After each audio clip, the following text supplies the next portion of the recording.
Hi అండి. సింపుల్‌గా అలానే చాలా రుచిగా కాలీఫ్లవర్ ఫ్రై ఎలా తయారు చేసుకోవాలో చూద్దాం. ఉట్టి ఫ్రైయే తినేస్తారండి ఇంట్లో వాళ్ళందరూ ఇలా చేస్తే. మీడియం సైజ్‌ది ఒకటి తీసుకోవాలన్నమాట. చూడండి మనకి పువ్వన్నది. ఇలా తీసుకున్న తర్వాత ముక్కలుగా కట్ చేసుకోవాలి. మరీ పెద్దవి కాకుండా, చిన్నవి కాకుండా మీడియం సైజులో కట్ చేసుకుంటే మనకి వేపుడన్నది అన్ని వైపులా సమానంగా వేగుతాయి. ఇలా కట్ చేసుకున్నటువంటి ముక్కల్ని మనం వేడి నీటిలో 2 నిమిషాల పాటు ఉడికించుకోవాలి. పచ్చిదనం లేకుండా ఉంటుంది.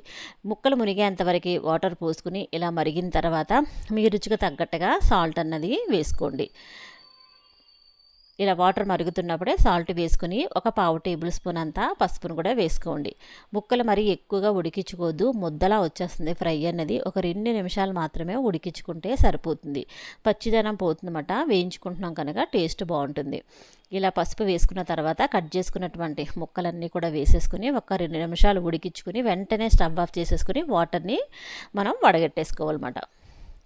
ఇలా ముక్కలన్నీ వేసేసుకున్న తర్వాత 2 నిమిషాల పాటు ఉడికించుకోవాలి. చాలా బాగుంటుందండి. రసంలోకి, పప్పుచారులోకి బాగుంటుంది.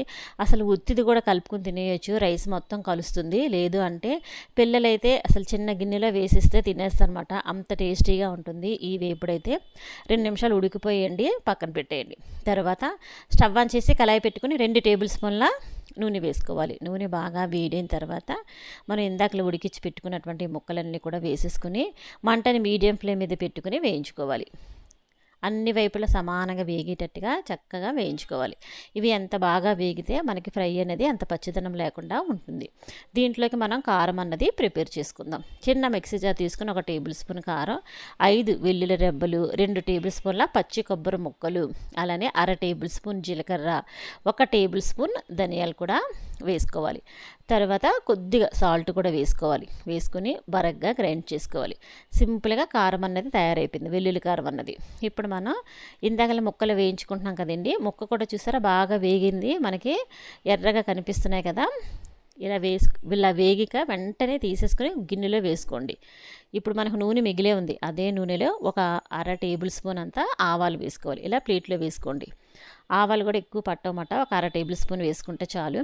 ఇలా ఆవాలు వేసుకున్న తర్వాత మీడియం సైజ్ ఉల్లిపాయ కూడా తీసుకుని ముక్కలుగా కట్ చేసుకుని వేసుకోండి. ఇలా ఉల్లిపాయ ముక్కలు కూడా మనకి ఎర్రగా వేగాలన్నమాట. ఉల్లిపాయ ముక్కలు ఒకసారి ఈ విధంగా కలుపుకున్న తర్వాత కట్ చేసుకున్నటువంటి పచ్చిమిర్చి ఒక 2, కొద్దిగా కరివేపాకు కూడా వేసుకుని ఉల్లిపాయ ముక్కలు కాస్త ఎర్రగా అయ్యేంత వరకు కలుపుకుంటూ వేయించుకోండి. సింపుల్గా చేసుకోవచ్చు ఈ ఫ్రై. చాలా చాలా బాగుంటుంది టేస్ట్ అయితే.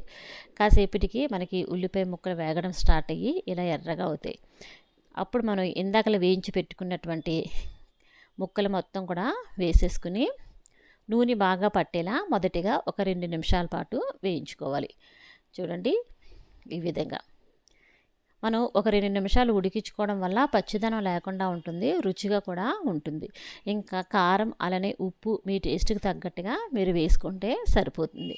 ఒక 2 నిమిషాలు ఇలా మొదటిగా వేయించుకున్న తర్వాత ఇందాకలు తయారు చేసి పెట్టుకున్నటువంటి కారం మొత్తం కూడా వేసేసుకోండి. ఇలా వేసేసుకుని మంటని లో ఫ్లేమ్ మీద పెట్టుకుని పచ్చిదనం పోయేంత వరకు వేయించుకోవాలి. ఒక 3 లేకపోతే 4 నిమిషాల పాటు వేయించుకుంటే సరిపోతుంది. ఎంతో రుచికరంగా ఉంటే కాలీఫ్లవర్ మనకి ఫ్రై అన్నది తయారైపోతుంది. సింపుల్గా వంట రాని వాళ్ళు కూడా చేసుకోవచ్చు. చాలా బాగుంటుందండి. ఎక్కువ శ్రమ పడకుండా ఇలా మనం తక్కువ ఇంగ్రీడియంట్స్తోనే ఈ ఫ్రై అన్నది ఇలా తయారు చేసుకోవచ్చు. వీడియో నచ్చితే మా ఛానల్ లైక్ చేయండి, సబ్స్క్రైబ్ చేయండి. చివరిగా చిన్నగా కట్ చేసుకున్నటువంటి కొత్తిమీరని వేసేసుకుని స్టవ్ ఆఫ్ చేసుకోవడమే. చూడండి చూస్తుంటేనే మనకి తినేయాలనిపిస్తుంది. పిల్లలైతే గిన్నెలో వేసినా కూడా ఉట్టిదే తినేస్తారండి, అంత బాగుంటుంది ఈ ఫ్రై అయితే. మీరు ఉత్తిగా రైస్లో కూడా కలుపుకున్నా బాగుంటుందన్నమాట. వీడియో నచ్చితే ఒక లైక్ చేయండి. Thank you.